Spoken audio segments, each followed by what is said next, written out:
seize all of Libya's resources.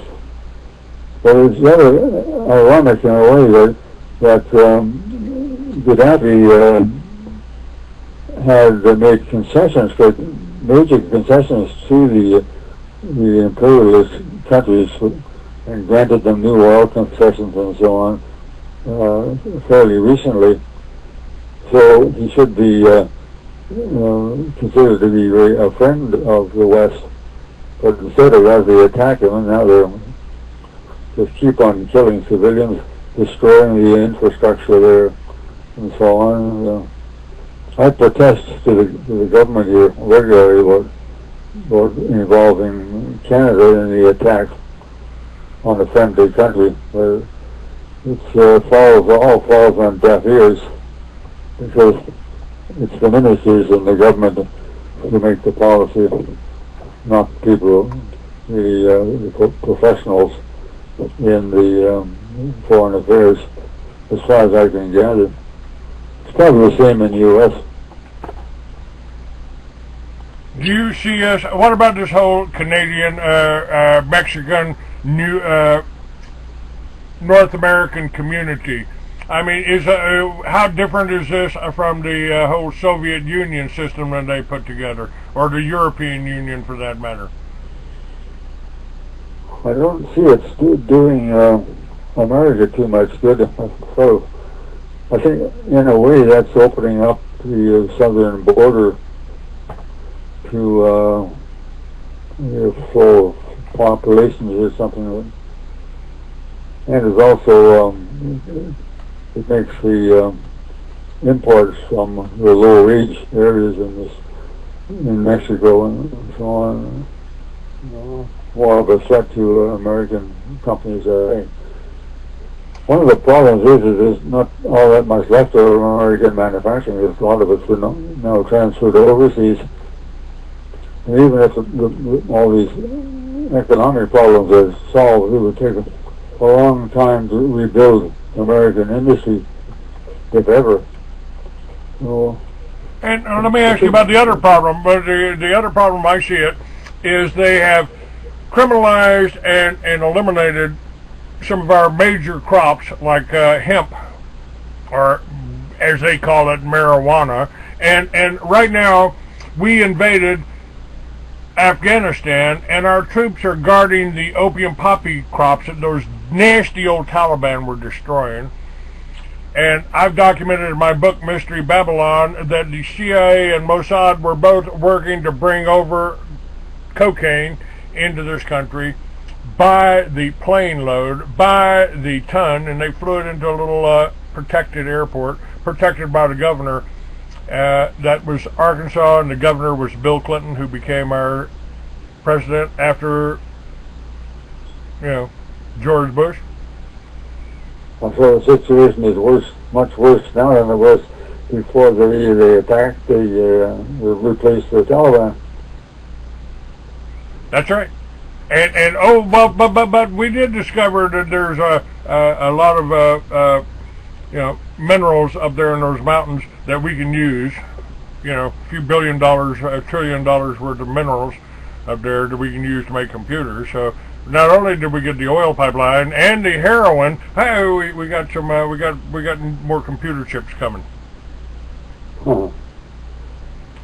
Well, it's quite amazing how the people are deceived so easily. Well, now it's happening, and the people in Canada are being deceived too, aren't they, sir? What's the what's the deal? What's the mindset in Canada, and how do we do this? I mean, the only way I can see to do it is take back over the newspaper, giving the information out. The Jewish concerns, or the corporations that mainly hire Jews, like ABC, like NBC, like CBS, like CNN, like well, let's see here. Listen to Wolf Blitzer, and he'll tell you the side of the Israelis. They won't say a thing about the Palestinians. No. We have to take control back of the media and inform people. This ain't hate speech, folks. This is telling you, yes, we had a Cold War that the government supported, but the same people were controlling both sides. The banksters were controlling both sides. The Zionists were involved with the Nazis, and you know, as much as the neocons are involved with our government. Well, if people knew what was going on, the reality behind the scenes, there would be rioting in the streets for sure.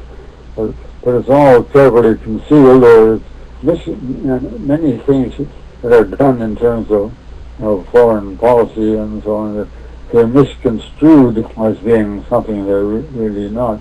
Well, what goes on behind the scenes is what's important. What you see is a facade, and I've often, when I worked in the department here at the head office, I began to realize that there was a government that people saw, a facade, but there's also another government, a government within the government, where all the real decision-making took place.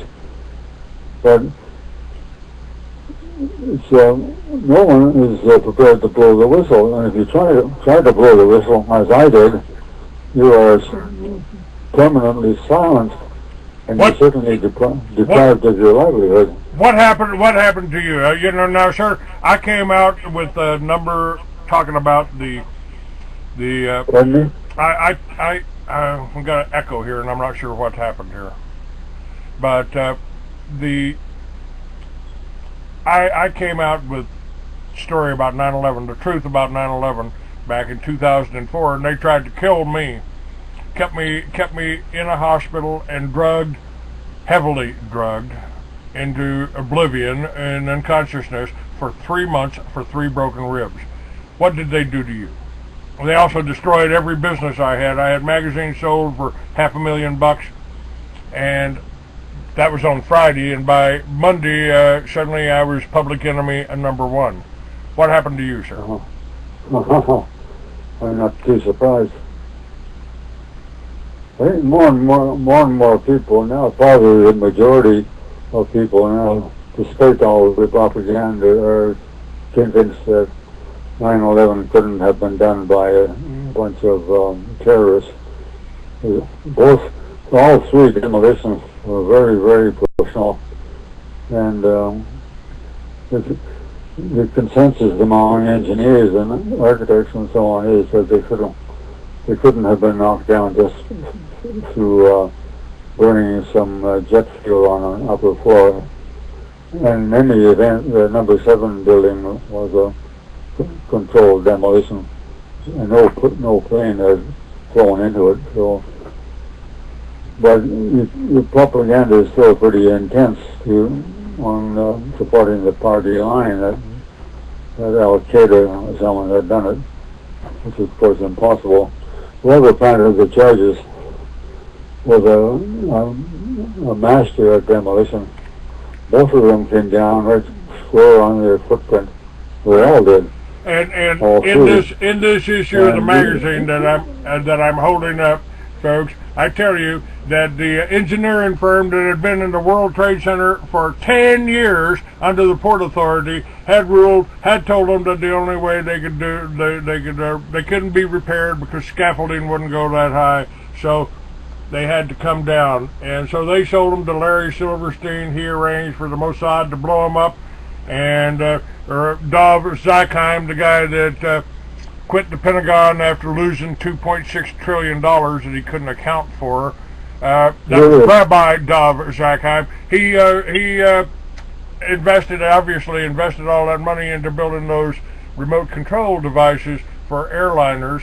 So in case a terrorist failed to take over an airliner, you could fly it into a World Trade Center. And that's what happened, and that's the story I put out in March of 2004, and that's when they tried to kill me over. So they all made a pile of money out of it. Yeah, I referred to it on the air as an exaggerated case of Jewish lightning. Yeah, that sounds really bad. More than one boat, I would think. But they are already preparing in this country and in Canada. They're starting to move military in here. They're trying to point the finger Well, Clay Douglas started the militias. He's a bad guy. Here's somebody that wants to be sovereign. They're bad guys. They want freedom. They're bad guys. They're starting to, and they've got the detention center set up here. They paid Halliburton $350 million, Brown and Root $350 million to refurbish the civilian labor camps on military bases here. Oh, really? Yes, sir.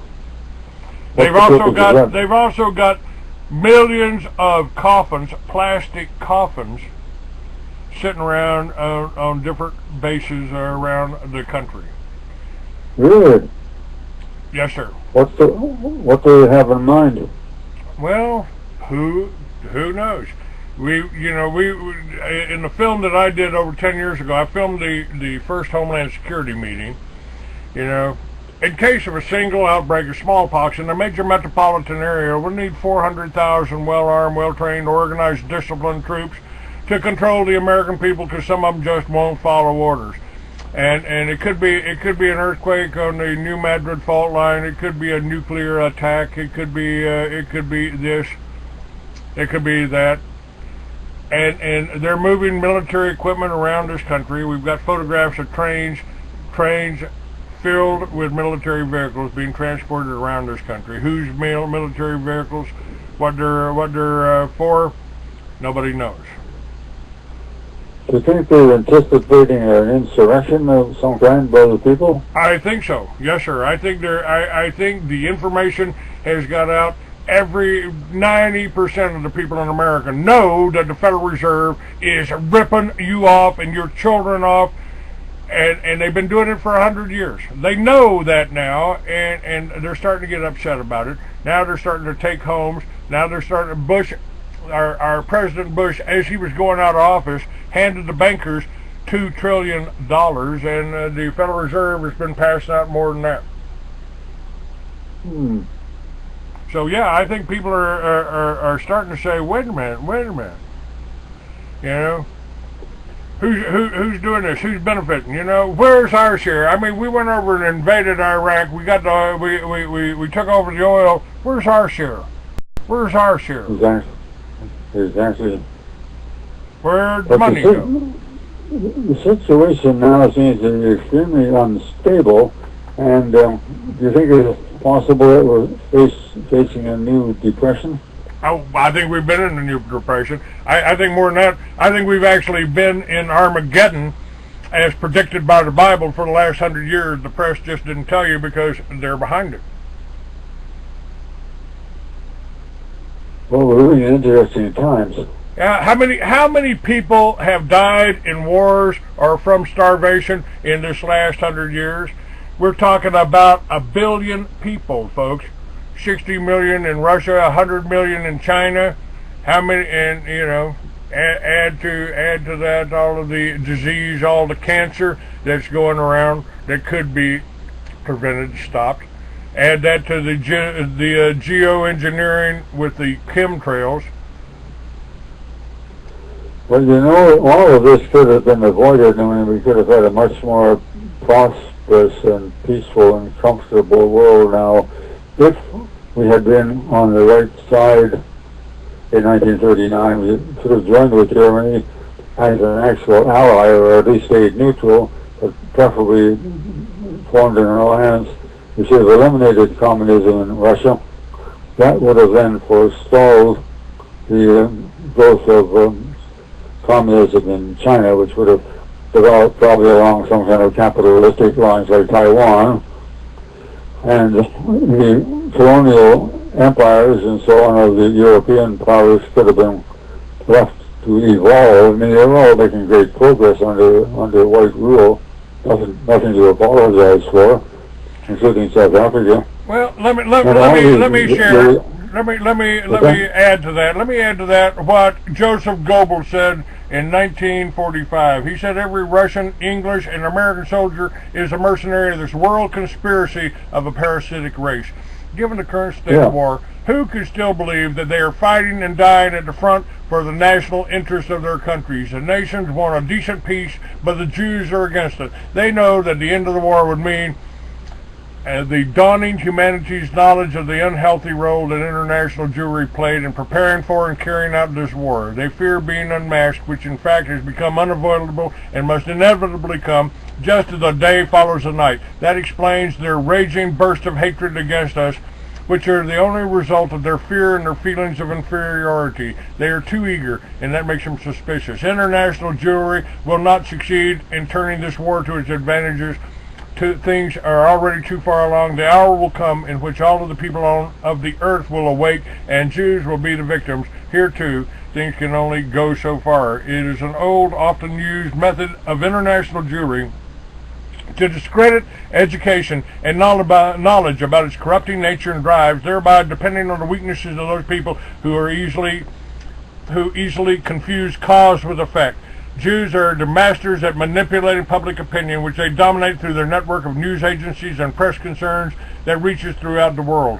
The pitiful illusion of a free press is one of the methods they use to stupefy the public of the enemy lands.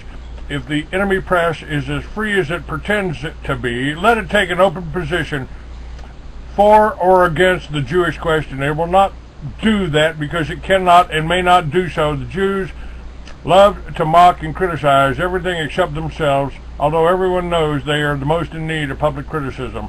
This is where the so-called freedom of the press in enemy countries ends. Newspapers, parliaments, statesmen, and church leaders must be silent here. Crimes and vices, filth, and corruption are covered by the blanket of love. Jews have complete control of public opinion in enemy countries, and he who has that is also master of all public life. Only the nations that have to accept such a condition are to be pitied. The Jews mislead them into believing the German nation is backward. Our alleged backwardness is actually proof of our progress. We have recognized the Jews as a national and international danger from this knowledge of the world at the end of the war. The German knowledge will become the knowledge of the world at the end of the war. We think it our primary duty to do everything in our power to make that happen. Humanity would sink into eternal darkness, would fall into a dull and primitive state were the Jews to win this war. They are the incarnation of the destructive force of these terrible years, has guided the enemy war leadership in a fight against all we see as noble, beautiful, and worth keeping. For that reason alone, the Jews hate us. They despise our culture and learning, which they perceive as towering over their nomadic worldview. They fear our economic and social standards, which leave no room for their parasitic drives. They are the enemy of our domestic order, which has excluded their anarchistic tendencies. Germany is the first nation in the world that is entirely free of Jews. This is the prime cause of its political and economic balance. Since their expulsion from the German national body has made it impossible to shake this balance from within, they lead the nations they have deceived and battle against us from without. It's fine with them. In fact, it's part of their plan that Europe, in the process, will lose a large part of its cultural values. The Jews had no part in their creation. They do not understand them. A deep racial instinct tells them that since these heights of human creativity are forever beyond their reach, they must attack them today with hatred. The day is not distant when all the nations of Europe, even those of the whole world, will shout, the Jews are guilty of all our misfortunes. They must be called to account soon and thoroughly. This is the words coming to you from Joseph Goebbels from 1945. And I believe they executed him, didn't they? I imagine, and he's such an intelligent man. He had a beautiful family as well. But he was quite right about the truth. The truth is what really doomed him. But he had such insight, and he was a top-notch political analyst besides, and he knew far more about the reality of the world than probably 99.9% of the people in the West. You could call it. I can understand why they would want to get rid of him permanently. But people like that would have been on our side if we'd been allies with Germany. And the whole German nation and the Austrians and the Italians would have been on our side. And Japanese, of course. And we could have probably arranged some kind of an armistice. They did World War II. They bombed Japan. They released an atomic bomb on Japan to increase their production. I mean, come on, who's benefiting from all the nuclear power plants around the country? Who's benefiting from all of the nuclear weapons that are stored there under the mountains there in Albuquerque. Who's benefiting, folks? Who makes their money off those, building weapons that we should never, ever even dream about using? Yeah, that's right. You're quite right. Unless you're talking about Armageddon or something like that. I think they're preparing for it. That's why they've got all these weapons that all they got to do is get an excuse to use it. And they'll try to do that with China or Libya or, Iran. I mean, I see Iran as being the next victim. I also see them doing more to try to destabilize Venezuela. People are driving around on 25 cents a gallon gasoline down there. They hate that. But these wars are ruining America. Just imagine what could have been done with the money spent on just the Iraq war alone if it had been devoted to domestic projects and welfare and so on. They're training our troops to bring them back to this country and use them to disarm Americans, I believe. Well, I'm not sure the troops are going to cooperate. I don't think they will. I think that's why we're doing the Oath Keepers, and of course that's why the ADL, Southern Poverty Law, is trying to demonize the Oath Keepers. And I will be with the Oath Keepers up in Quartzsite, Arizona. I'll take a ride up there. Just a nice hut.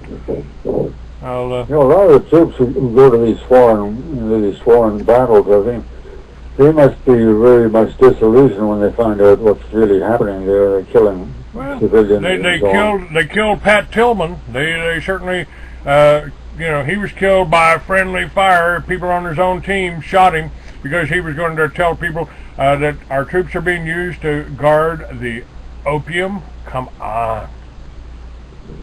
Okay, let me take one call here.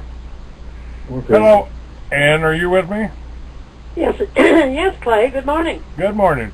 Just wanted to get your opinion. I mean, we're talking about this from Joseph Goebbels to Ian MacDonald here, and me. We agree that our problem is Israel, and it ain't the Jews in this country. Ian, let me stress this and get your opinion on this.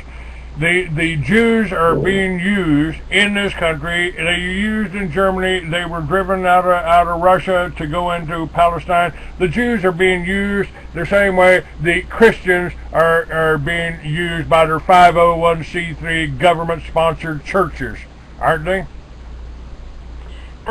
Very likely.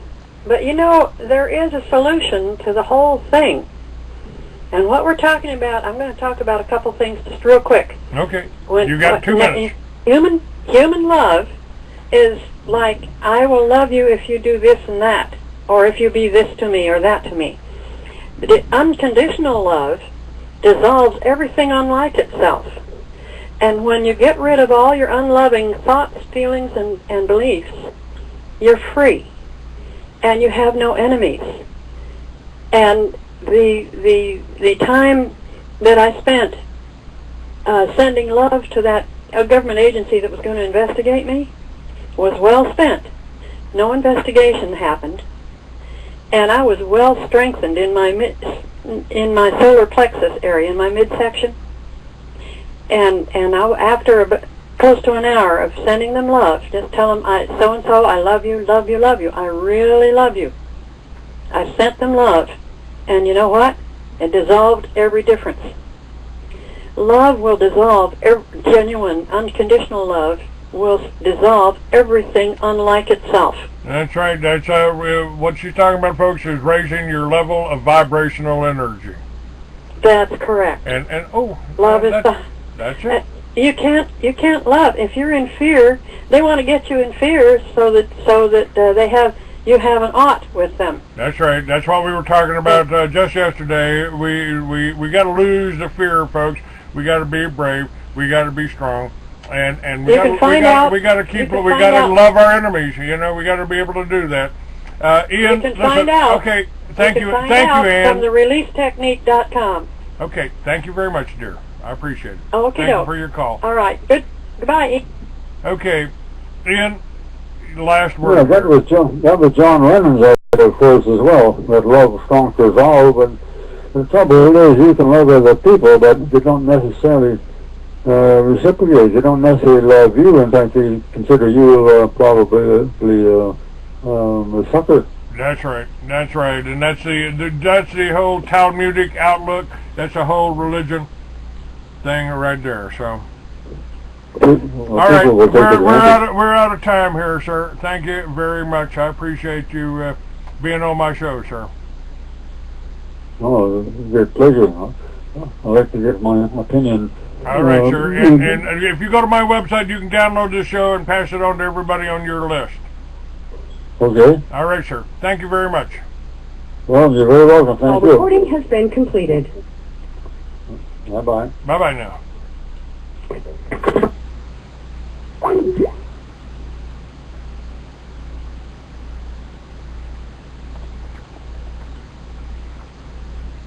Hello, Donna.